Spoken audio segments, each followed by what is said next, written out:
The Alt Fantasy Sports Podcast on the Sports Gambling Podcast Network is brought to you by Shady Rays. Go to shadyrays.com and use code SGPN for 50% off 2+ pairs of polarized sunglasses. We're also brought to you by the Golf Gambling Podcast Tailor-Made Stealth 2 Driver Giveaway. Head over to sportsgamblingpodcast.com/driver to enter today before the big drawing on April 8th. We're also brought to you by Baseball Money is Fake, our fantasy baseball podcast. Join Blake and Ryan 3 times a week and get all the player breakdowns and statistical data you need to dominate.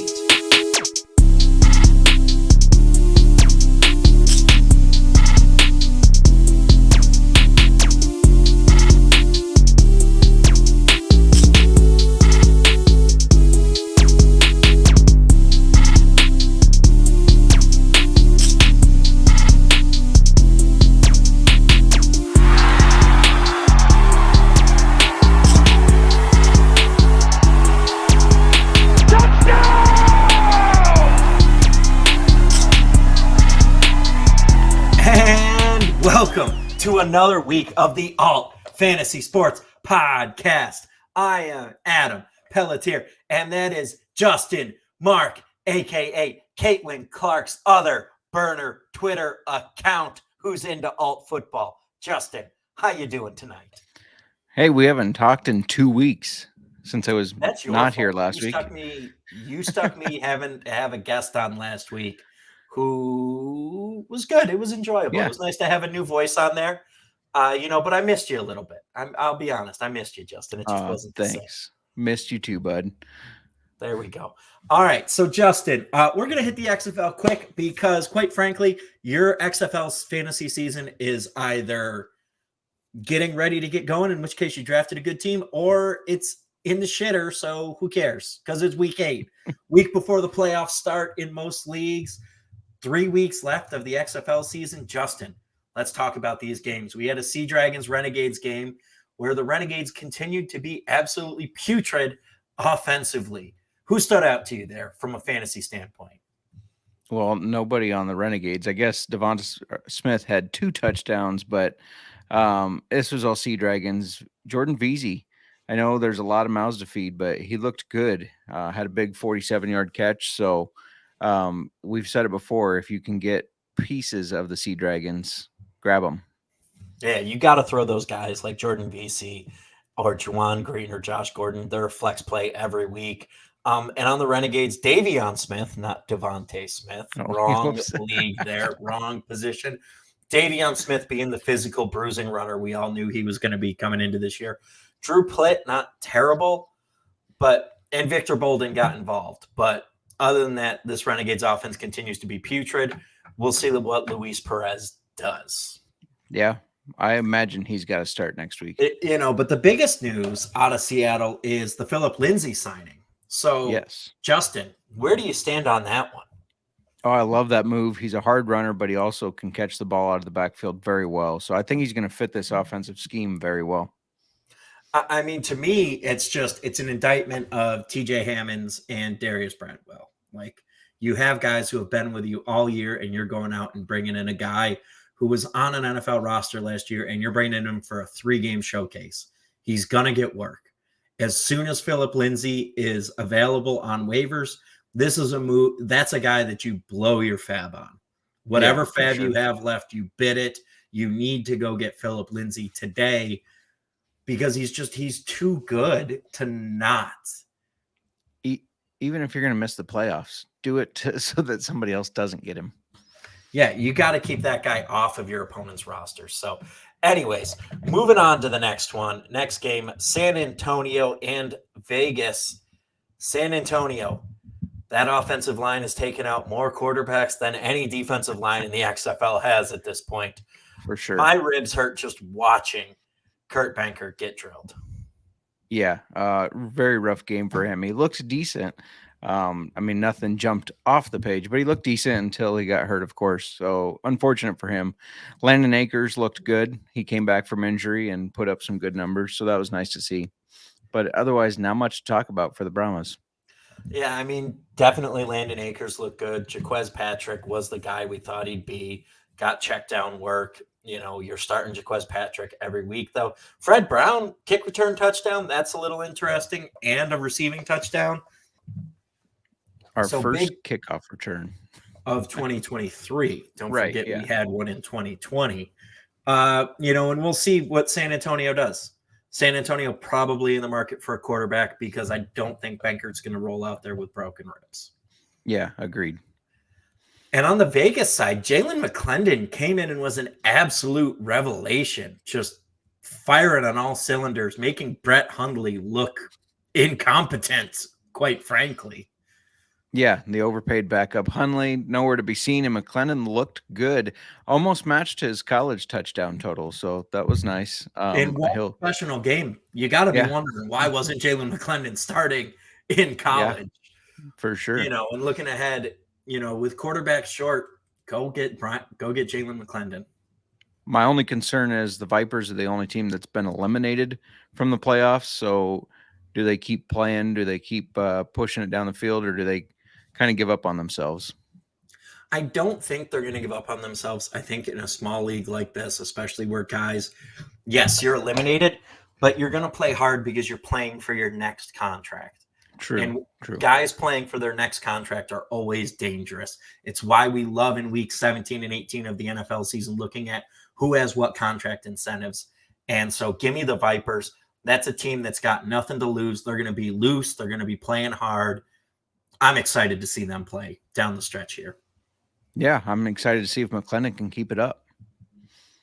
Moving on, we have the previously undefeated defenders falling. Does this mean the 2020 Houston Roughnecks pop champagne to celebrate the loss of the only undefeated team remaining? Yeah, I mean, I guess they didn't get to finish the pop season. A Bud Light Seltzy? There you go. That's probably more like it. Yeah, this was the best game to watch of the weekend. This was a hell of a game. Yeah, I mean, just absolutely. And some fantasy stands out. Chris Blair, 5 catches, 139 for a touchdown, including an 86-yard touchdown. Lucky Jackson, another revelatory week. The defenders' passing attack, Jordan Tawamu, 21 of 29, finally starting to look like they could be something. And De'Aaron King continues to be fantasy relevant in limited action. 3 rushes for 20 yards, and he threw for a touchdown. Like, you could start the Brahmas quarterback, or you could start De'Aaron King. One of these is a reliable option. The other one isn't. Yeah, for sure. I mean, he keeps seeing the field, and as long as he's on the field for a couple plays at least, he's going to be relevant. Yeah. So, and then on the other side of the field, the Guardians, Quentin Dormady, just let me tell you right now, I took it to some people because I had Quentin Dormady on my roster and Chris Blair. Quentin Dormady and Chris Blair just absolutely allowing me to demolish some people this week. Dormady, 3 passing touchdowns, 3 rushing touchdowns. I think we need to look back into the annals of XFL fantasy and spring fantasy football. That might be a top 3 individual performance by a player. Yeah, I feel like it has to be. What a game. And he's got these Guardians trending upward with a weak division that they're in. It'll be interesting to see what the next couple weeks bring. I mean, I think they're still out of the playoffs, but guys playing for their next job. They can still make the playoffs. Oh, they can still make the playoffs. Yeah. Gotta love Brahmas and Renegades suck. So. Oh, that's true. They're in the South. Yeah. Shit, I didn't even think about that. All right. That's going to be interesting. And then lastly, the Battlehawks and the Roughnecks. The Battlehawks, the Darius Shepard Marcel Aitman came back and was less involved. It was the Darius Shepard show and Hakeem Butler doing things and Gary Jennings getting a touchdown for St. Louis. Yeah, Shepard's been kind of that guy. I mean, Butler still gets involved, of course, but Shepard's been that guy. He's been very reliable for them the past couple weeks. And then on the other side of the field, the Houston Roughnecks, I mean, they've just been lost without John Trey Kirkland. Yep, agreed. And they brought in Michael Bandy, and that wasn't what they needed. They needed a field stretcher, and they still don't have a field stretcher. I wonder if there's another move to be made for them. But if they don't figure out, if AJ Smith doesn't figure out something fast, this Roughnecks team is sunk. Yeah, agreed. And they're a team it's tough. It's tough. And Well, go ahead. I was going to say, as much as Brandon Silver started to look bad, obviously Cole McDonald couldn't get it done. So they got to hope that Silvers recovers from that tricep injury soon. But I don't know that that's Cole McDonald's fault. I think that's an offensive scheme issue. I mean, That they're could, just yeah. lacking. He doesn't have the chips on the table to make something happen. He doesn't have access to the tools he needs. But speaking of accessing the tools that you need, we're brought to you by Underdog Fantasy right now. Underdog Fantasy is a great place to get down on fantasy and player props all year long. Underdog Fantasy has your favorite NBA, NHL, and MLB daily games. Plus, they're already doing best ball drafts for the 2023 NFL season. And this is where having the right tools comes in, because you can head on over to underdogfantasy.com and use promo code SGPN for a 100% deposit bonus up to $100. That's underdogfantasy.com, promo SGPN. Double your initial investment right off the bat. That is access to tools that Cole McDonald wishes he had. Justin Mark. Justin, the XFL wrapping up. Yeah. And sneakily, in 12 days, we have USFL football to look forward to. Justin, drafts are happening over on Alt Fantasy right now, and people are clamoring. You released an article, but Justin, let's talk about this. All right, What's your top 15 look like for USFL? Let's start at number 15 and work our way up from there. Yes, I'm sure we're going to have some disagreements here, but I look forward to some vehement disagreements. I'm going to go with a tight end that had some experience in the NFL at number 15, Jay Sternberger. He finds himself on the Stallions, and I think he's going to be able to have kind of a Bug Howard-like role. Was okay in the NFL, never broke out, of course, but at least got some time, and I think he's going to play hungry. So, yeah, I like Jay Sternberger as my 15th. You're not worried at all that Carrie Angeline was there already, been there in the offense, a guy who might take away work, or that they have, it's a run first offense there in Birmingham, two stud running backs, and then they do have some receivers to take shots. Sternberger makes me nervous. That's all. That's fair. But at my 15, whereas Justin picked a guy on a team who has plenty of options, I picked a guy on a team absolutely devoid of options. Bailey Gaither, wide receiver, Pittsburgh Maulers. I mean, Bailey Gaither came on late last year and really was just dominant late for the Maulers. He was a bright spot for that Maulers offense, which struggled at time. But, new year, new team, Bailey Gaither, receivers and skill position players are hard to come by. So give me some Bailey Gaither, especially in PPR formats. Yeah, I mean, he was kind of the only relevant person on that team last year, so I like it.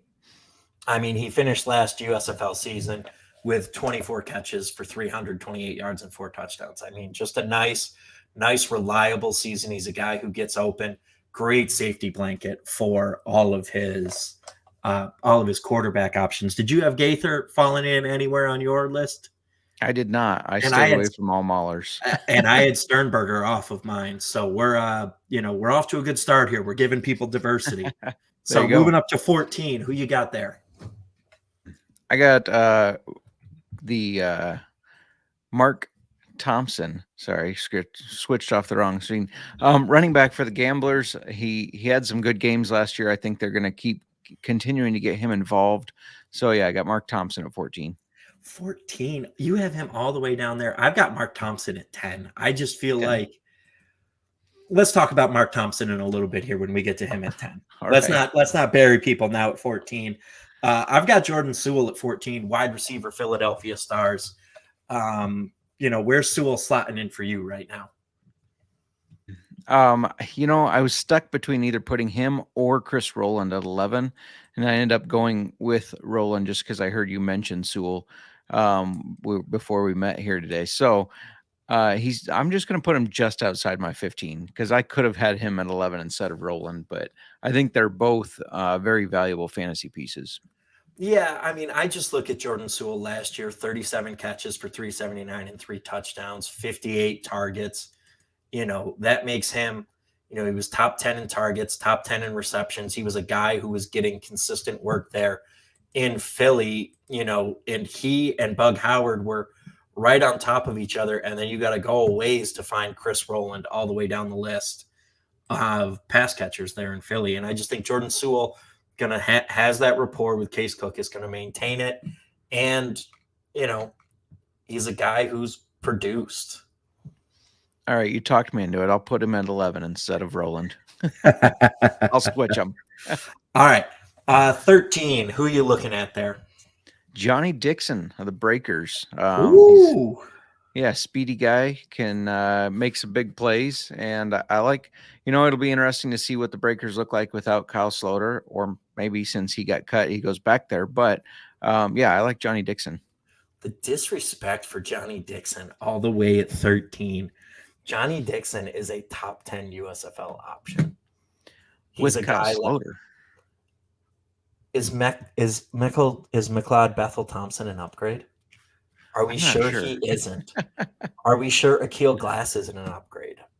Yeah, I'm not Kyle sure. Sloter has now been really kind of, he's bounced out of the XFL. And even last year, his numbers were they weren't terrible, but he was yardage heavy, and he wasn't careful with the football. You have a veteran now coming in McLeod Bethel Thompson, or a rookie in Akil Glass, both big-armed guys. Johnny Dixon's a receiver who can go up and get the ball. He's a speed demon deep. Mm-hmm. 5'11", maybe not as big as you'd hope, but again, averaged 10 yards a catch last year, 4 touchdowns, just really was able to stretch the field. And that was with Kyle Sloter's inaccuracy. He had 68 targets last year. Yeah. Where did you say you had Johnny? I had Johnny at 7. 7. Okay. Yeah, I had Johnny Dixon at 7. All right, moving on. Oh, I got my 13 though. Alonzo Moore of the New Jersey Generals. I have a rule: I can't put former Huskers on my top 15. So the reason why you need to be in on Alonzo Moore is because the 2 pass catchers ahead of him in New Jersey, 2 of the 3 pass catchers ahead of him in New Jersey are no longer on the roster. Darius Shepard is in the XFL and Kevontae Turpin is in the NFL. Trey Williams is also ahead of him at 24, but Moore at 23 on 35 targets, was pushing the field a little bit more, 365 yards through the air, 3 touchdowns. Definitely a deep threat push, for a team that's going to look to push the ball down the field. DeAndre Johnson can sling it deep down the field, and Alonzo Moore had some good numbers for San Antonio in the AAF and Seattle in the XFL, was underutilized really in both of those leagues. So I look forward to him being I feel like he's the number 1 target there in New Jersey. Yeah, no, I like it. And I think he is a very talented guy. It seemed like he started slow last year and then really started breaking out. So I imagine he's going to be even better this year. So I like that pick. Yeah. Not that I want to agree with you, but I like that pick. Not that you want to agree with me. But it's a little bit more peaceful when we all just agree, but I'll tell you right now, what isn't peaceful, Justin? Going golfing with me. Okay. And I imagine it's because I've shirked on my clubs, because golf clubs are expensive. But luckily the Golf Gambling Podcast is here for this. We're brought to you by the Golf Gambling Podcast and their tailor-made driver contest. This contest is free to enter and a chance to win an awesome tailor-made driver. So you can upgrade from whatever club that you inherited from your dad's bag from the 80s to a nice new tailor-made driver. Justin, I know you're salivating over that for the 30 days each year that there's not snow on the ground in Idaho for y'all to golf up there. The drawing will take place on Sunday, April 8th. So make sure you get in by going to sportsgamblingpodcast.com/driver. That's sportsgamblingpodcast.com/driver. I'm just going to start wearing my Hawkeye hat for this podcast from now on. So everybody. Your Buckeye hat? Thinks. So everybody thinks you're the confused one. Your Wildcat hat. Got it. So we left up at 13. Who you got at number 12? I'm sure this is where everybody will think I'm crazy. That's okay. I'm all right being crazy. I got Carson Strong, quarterback for the Panthers. This guy could sling it at Nevada. His senior year, 4,186 yards, 36 touchdowns, and 8 interceptions. I just think he's going to exceed in the USFL. I'm excited to see what he can do. I told you beforehand that I just kind of picked my favorites. That's not true. However, Carson Strong, he's one of my favorites, so I had to put him in here. I mean, I get what you're saying with Carson Strong. At the end of the day, he is a rookie quarterback. He's a rookie quarterback who doesn't have reps in a system that wasn't friendly offensively last year. I don't know if things are going to change, but I don't even have Carson Strong in my top 15. Granted, I only have 2 quarterbacks in my top 15 because a lot of the quarterbacks for me are in that 16 to 20 range, 16 to 25 range, just because we've seen the uncertainty. I only think there's really 2 quarterbacks that I'm locking into their jobs right now. And so that's why I'm hesitant to spend a lot of capital on it, where I could spend more capital on a running back or a wide receiver who's, and at the end of the day, people are like quarterbacks in spring football. But I looked at the numbers last year for the USFL. The high leverage players were your running backs and wide receivers. They were scoring a lot higher than anybody else. The top 4 deltas were running back, wide receiver, running back, and wide receiver before we got to Jordan Talamu at quarterback at number 5. And then there was another big gap before the next quarterback all the way down at 22. That's interesting. I mean, I'm a little shocked by it because I've always been of the mindset that you go get the quarterback early. Yeah, same. But I think the elite quarterbacks do have a differentiating factor. And so that's where I think I'm pivoting my theory is there's probably 1 or 2 quarterbacks you got to have. And then everybody else you can kind of guess on later, and somebody you're going to be able to fill it in later. Makes sense. So at 12, on that note, I have Stevie Scott, running back for the Michigan Panthers, because Stevie Scott has some absolutely electric game-breaking ability, and he also has 6'2", 231 size. So he's a physical runner. He's a bruiser. Both he and Reggie Corbin had about equal touches last year, and Reggie Corbin just found the seam a few more times and had an 88-yard run, while Stevie Scott's longest was 13. But Stevie Scott got the goal line work and had 3 touchdowns to Corbin's 2. So I like Stevie Scott coming back this year in a little bit more of a ground and pound role. And especially if they're going to go with a guy like Carson Strong, I think Stevie Scott's still going to get some. I think Corbin might lose some work between the 20s, but I could see Stevie Scott keeping that goal line work, whereas Corbin's going to lose some work. I mean, at least we both had Panther players at number 12. We can agree on that. We can. What about at your 11 slot? Well, I had Roland, but you talked me into Sewell instead of Roland, so I got Jordan Sewell there. Jordan Sewell there. All right. Well, I got Trey Quinn at 11. I think that Trey Quinn he's an NFL caliber receiver. We've seen him work. Mm-hmm. We saw him work out of the slot for Washington there. There was that one glorious week where Trey Quinn won you at least a week, that fateful Thanksgiving Day against the Dallas Cowboys for the Washington football team. So, raise your hand if you put him in your lineup that week. It was a great week. But he's going to be a young quarterback's friend. A guy like Carson Strong, Josh Love, Eric Barriere, going to need a guy that they can trust to get open. And I think Trey Quinn's that guy in that offense. I mean, Michigan last year had Lance Lenore, who was an explosive deep threat. He was number 1 in catches last year. And Devin Ross was quietly also up there as well. So there's plenty of vacated targets, particularly Lenore working underneath. And I think Trey Quinn is a guy who can fill that role. Yeah, I like it. Number 10, I had Mark Thompson here. Who'd you have? Jonathan changed my name to Jay Adams for the Breakers. All right.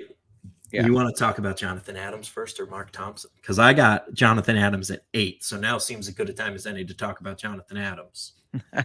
Yeah, I mean, the only thing I just see with him is a playmaker. I mean, we saw him make one-handed catches last year.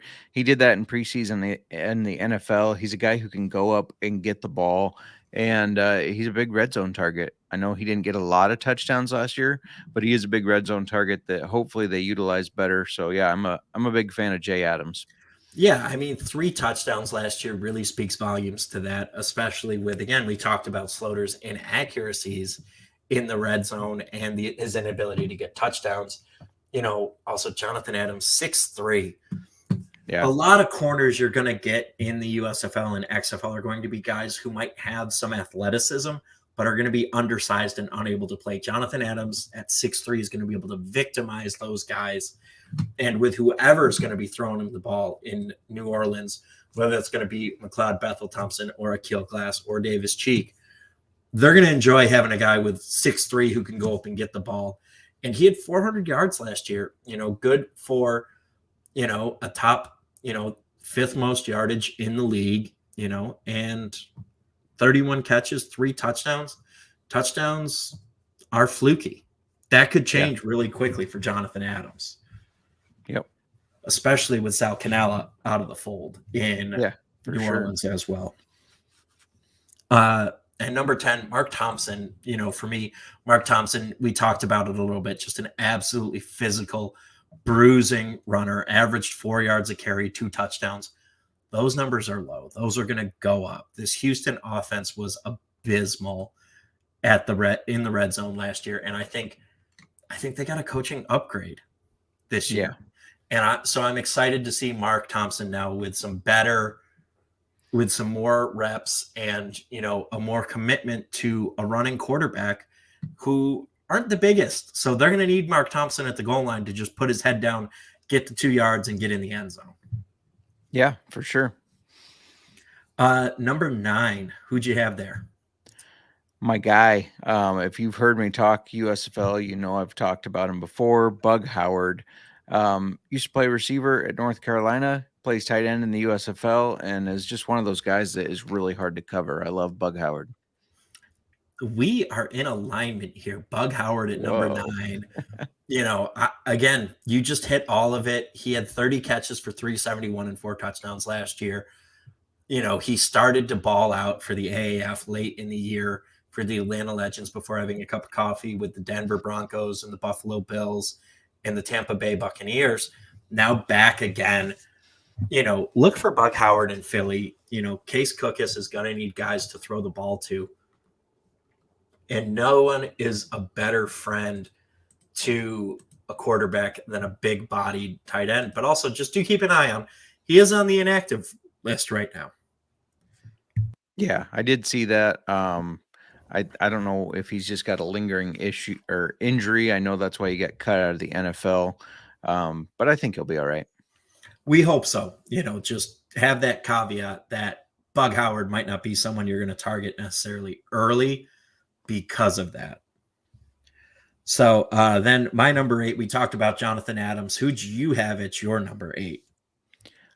So it makes me a little nervous after you gave me these quarterback stats here, but I got quarterback Jamar Smith of the Stallions. Ooh. He took over last year and just played so well that I think he's going to come back with some of the same weapons, same offense, and I think he's going to put up some good numbers. I mean, Jamar Smith last year, 3rd in passing yards, 3rd in touchdowns, almost a 2-to-1 interception to touchdown ratio, or touchdown to interception ratio. So you like to see all of these things, but you got to wonder, Birmingham did believe in Alex Magoo. Yeah. And are they going to stick with Jamar Smith? It's going to be hard to go away from a championship winning quarterback, especially one who ran for nearly 200 yards as well. But Magoo is no slouch. If Jamar struggles, if Jamar gets banged up, he could lose time to a guy who could steal his job, who in theory is just as talented, if not more talented than Alex Magoo. Now, I don't know that Alex Magoo is more talented, but he can still run the offense well. His college coach picked Alex Magoo ahead of Jamar Smith. Let's just remember that. As much as we love Jamar Smith, Skip Holtz picked Alex Magoo ahead of Jamar Smith. Very true. Moving on to number 7. Who are you looking at there? Number 7, I got another quarterback. So again, you made me nervous here, but this is a guy that everybody is also going to think I'm crazy on, but I'm all right with that because that means I can draft him late. Cole Kelly of the Showboats. He's 6'7". He was a beast his senior year at Southeastern Louisiana. I know that's playing on a smaller scale than some of these bigger colleges, but I think he's got a lot of talent. I expected him to get more of an NFL shot than he did, and I think he's going to do very well in the USFL. I'm excited about Cole Kelly. Why not Ryan Willis? I think Cole Kelly I'm not sold on Ryan Willis. I saw him play a little bit at Virginia Tech. I think Cole Kelly's a better quarterback. He's got some rushing ability. He's got that big frame, and yeah, I just think he's going to come in and win that job. And again, Brady White was on this team last year. Don't forget, that's the other thing I think you got to be cautious of. Brady White was on the team last year, had a chance to learn the system.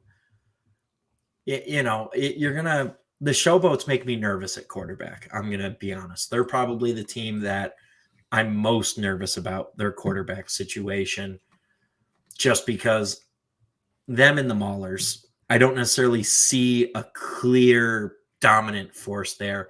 And anytime there's some vagueness, that makes me nervous in spring football because we end up with a San Antonio situation or a Vegas situation. Or last year we end up with the Maulers and the Panthers who just churn through quarterbacks like nobody's business. That's fair. You just got to trust me. Cole Kelly's the guy. You just like Cole Kelly because he slid into your DMs. He replaced Brian Scott. With my heart. Nobody can replace Brian Scott. You take that back. Meanwhile, at number 7, a player who will make a difference for you, Johnny Dixon. 37 catches, 359, and 4 touchdowns. We talked about him earlier. You had him lower. I had Johnny Dixon and Jonathan Adams 7 and 8 because I think they are the most clear-cut top wide. They're the best wide receiver duo out there, and I have confidence that 2 of the 3 quarterbacks in New Orleans can do a good job getting them the ball. Davis Cheeks, I'm not sold on, but if he can beat out McLeod, Bethel, Thompson, and Akil Glass, I think that's a really good thing. That means Davis Cheeks is a baller. Yeah, for sure. All right, we're getting down to it. Number 6, who'd you have? The Philadelphia Stars running back, Matt Colburn. He's a very good running back, obviously. Played with them last year. Gets involved in the rushing and receiving. He finished 6th in rushing yards last year. And yeah, I like this Stars team. I think they're going to come back and be very successful again. I have Matt Colburn at number 3. Nice. Because last year, Matt Colburn had the 3rd best points above replacement for all players, regardless of position. He was in the 67th percentile, and if you just went strictly on points above replacement last year, he would have been the 3rd pick in the draft. Matt Colburn with the deep dive. The deep dive data. That's why you listen to the Alt Fantasy Sports podcast. That's right. Matt Colburn was a beast last year. And granted, some of that was touchdown variance. He did have 8 rushing touchdowns last year. But even if that falls back, Philly as a whole had a bunch of rushing touchdowns, and at the end of the day, Paul Terry had 2 touchdowns on the ground. Darnell Holland had 2. This is a team that had like 15, 16 rushing touchdowns. So if they're going to rush, if they're going to commit to running the ball like that, I think Matt Colburn's going to have another big year, especially if they're going to be missing Bug Howard for any stretch of time. And Colburn is he's an efficient player. He's a guy who averaged close to 4.5 yards a carry. He's a guy who can get it done through the air as well, averaged almost 8.5 yards a catch and had a touchdown through the air. He's a guy who spent some time with the Rams and was a player, a good player at Wake Forest. He's reliable, and I want reliability. Give me Matt Colburn, 3rd overall. And I think I saw that Paul Terry was cut, and Paul Terry ate into a little bit of his workload last year. Yeah, as of now, he's not listed. The Stars running backs are Matt Colburn, Darnell Holland, and Dexter Williams. And Matt Colburn had the biggest role out of the three of them last year. Yep, for sure. All right, number 5. Who you got? I got the third leading receiver as far as yards go, Marlon Williams of the Stallions. This is a guy that I feel confident, whether it's JMark or McGoo. I think he's going to have another good year, 474 receiving yards, 4 touchdowns. So, yeah, I got Marlon Williams. And I had Marlon Williams at number 6. I mean, he was a guy who was just really important, to that offense. I think he's their guy who's coming back. There were a bunch of guys ahead of him as far as yards. There were some guys ahead of him as far as yards. But again, like you said, he stretched the field well. He got touchdowns. He was a reliable option for Jamar Smith and Alex McGoo. You got to like Marlon Williams there early in the late first round. For sure. Number 5, I had Case Cookus. I know I gave that stat about quarterbacks, but at the end of the day, quarterbacks do matter.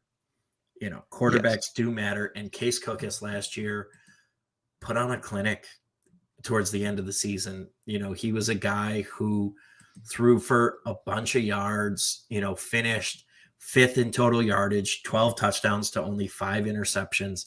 And that was with not playing the first 2 games. So if you put another 600 yards on there, he would have been second in the league in yardage and would have had 17 passing touchdowns, which would have been first. And he would have had a touchdown to interception ratio that would have been the best in the league with that volume. Case Cookus looks like a baller. And I'm excited to see what he does for the Philadelphia Stars with a full year without Brian Scott breathing down his neck. Yeah, I won't spoil it, but I do have him higher here, so we'll get to him. Where you got him as well. Where you got him? All right, he's my top guy. He's your top guy. He's my top guy. I like that they're returning Chris Rowland, Jordan Sewell, Bug Howard. They brought in Corey Coleman, who has some NFL experience and could do well. I just think they're building around. And then in the college draft, like the first 6 rounds, they drafted offensive tackles to make sure that blindside wasn't getting hit. And with drafting 6 of them, at least some of them will probably not make the NFL and will be on the Stars. So I think they're building around Cookus and really trying to support him and help him succeed in every way. So, yeah, he's my number 1 guy here. We'll get to my number 1 guy in a little bit here. Number 4. Did we say your number 4 already? Nope. I got Who's your number 4? Darius Victor. 3rd most rushing yards last year with 577 and ran for 9 touchdowns. This guy's a bowling ball. He's fun to watch. Bowling ball of knives, Justin. Remember there you go. What to call him. Yeah, he's fun to watch, and he's a very good running back, hard to tackle, and he's going to get those goal line carries. So yeah, I got Darius Victor at 4. I have Darius Victor at number 2. 2. Darius Victor, number 1 in points above replacement last year in the USFL, higher than teammate Kevontae Turpin by 3 percentage points. Wow, a full 3 percentage points. Darius Victor was an absolute monster on the ground. Darius Victor is also an underrated pass catcher. Mm-hmm. And the thing that people have a problem with is they can't get him on the ground. He had close to 700 all-purpose yards last year. Or he had more than 700 all-purpose yards and 10 total touchdowns. That is a guy I want on my fantasy team, and I would take him. I would be okay taking him at the top spot. Yeah. But he is my number 2. My number 4 is Bo Scarborough. Nice. Bo Scarborough didn't have the gaudy numbers that other guys had in the regular season. Only 353 yards, 1 touchdown, 84 rushes. But Bo Scarborough absolutely took over the USFL playoffs. Yeah. And he was absolutely – we were at that championship game, and Bo Scarborough was dominant in the first half for the Stallions, and the Stars had to throw everything at him to slow him down. For sure. Agreed. He is my number 3. Number So 3. I have him way up there too. The 352 yards, however, that was only in 5 games. He played in 6, but he only played a little bit in that very first game. So yeah, a full year. I think he's going to tear it up and be top 2 running back. And I think he's going to eat into some of JMark Smith's rushing work a lot around the goal line as well, because he is just unstoppable. Big physical backs in spring football go a long way. We all remember the Trent Richardson experience of the AAF. And if you don't, Google Trent Richardson's AAF stat line, because it was ugly and beautiful all at the same time. So Bo Scarborough, more talented than Trent Richardson. I will say that right off the bat. Agreed. You know, for those of you wondering, Trent Richardson in 8 games had 11 rushing touchdowns while averaging under 3 yards a carry in the most Trent Richardson stat of all time, with a long of 18 yards. That was his 2019. Bo Scarborough, far better than Trent Richardson at the end of the day when it comes to Alabama running backs. Yes. Number 3. Oh, we just talked about, you had Scarborough, didn't you? Yeah. Who's your 3? I had Matt Colburn at number 3. Anybody that we haven't mentioned yet in your top 2 right now? Yes. Who's the one we're missing? Who's your number 2? DeAndre Johnson is, I believe, is probably high on yours. He is my number 1. Okay. Yeah. I didn't think you would have DeAndre Johnson that high, Justin. Talk to me about DeAndre Johnson before I go into my DeAndre Johnson spiel. I mean, DeAndre Johnson should, no offense to Luis Perez, he did fine, but DeAndre Johnson should have been starting every game, the whole game last year.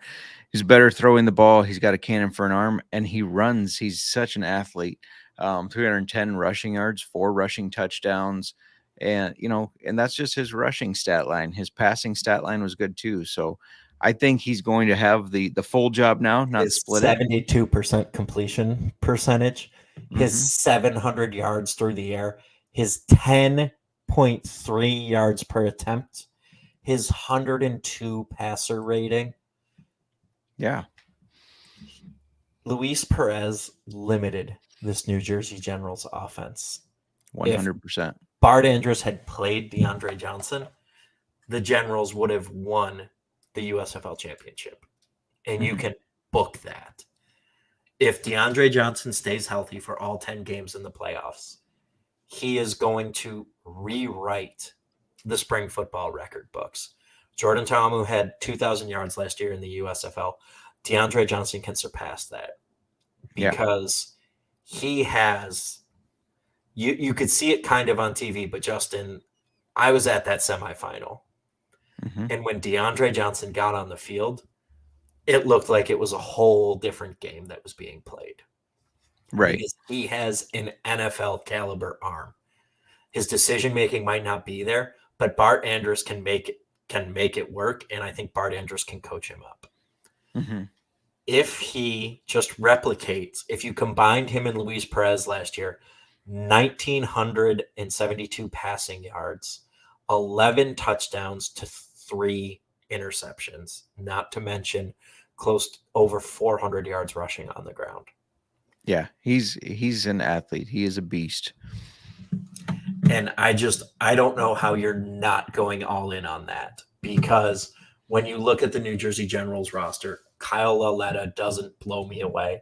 Kyle Lauletta saw some action last year, but he didn't do much. I mean, he was middling for Pittsburgh, was under 50% completion percentage, and Dakota Prekup is just riding McLeod, Bethel, Thompson's coattails, really. Couldn't even start in the CFL. So why would we get excited about him coming to the USFL? Right. He will play the DeAndre Johnson role this year. He is there to back up DeAndre Johnson and be DeAndre Johnson insurance. This is DeAndre Johnson's team. and he has a bevy of weapons. Randy Satterfield, Darryl Stewart Jr., DeMornay Pearson-L is back in the fold, which I really like to see because I'm a big DeMornay Pearson-L fan ever since his stint with the Battlehawks in the XFL. Yeah. And I believe he played in the AAF too. Correct me if I'm wrong, but he's a guy who is a speedster, and you can get him involved in a whole bunch of ways all over the field. And they got your guy, I don't remember where he fell on your list, but Alonzo Moore. Alonzo Moore as well, and that's right. DeMornay Pearson-L was one of the top receivers in the AAF with the Salt Lake Stallions, where he was hamstrung by bad quarterback play. But he's a guy who can get open and can be used in a whole lot of different ways. So I'm in on this Generals team, and dare I say, they're my preseason favorite right now. Really? Bart Andrus overthought it last year with Luis Perez. I am all in on the New Jersey Generals in 2023. Nice. I like the Stars, of course, but Generals are a really good team. Even though they cut your boy. Even though Brian they cut Scott. I'm past that because he's in the Are CFL you past now. it? Are you past it? Are you sure? They actually didn't cut him. He got injured. They kept him on the reserve list, and he decided he wanted to go in the XFL. But yeah, he's an Argo now. Anything else? Anybody else we didn't talk about? Anybody you think is worthy of mention here? We went through our top 15. We listed some we went pretty deep with these guys. So yeah, anybody you think we need to talk about still? I mean, I'm sure there's going to be somebody that breaks out that nobody saw coming. It happens every year in these spring leagues. There always is. Yeah. But no, those are the guys that I have my eyes on in the first couple rounds for sure. There we go. All right. Well, thank you all for joining us again for another episode of the Alt Fantasy Sports Podcast. We're in week 8 of the XFL season. We are 12 days out from USFL kickoff. Oh, Lord, we're tripping over everything. There's so much spring football going on. We're just too excited. That is Idaho's finest, Justin Mark, and I am Adam Pelletier, and we will see you next time.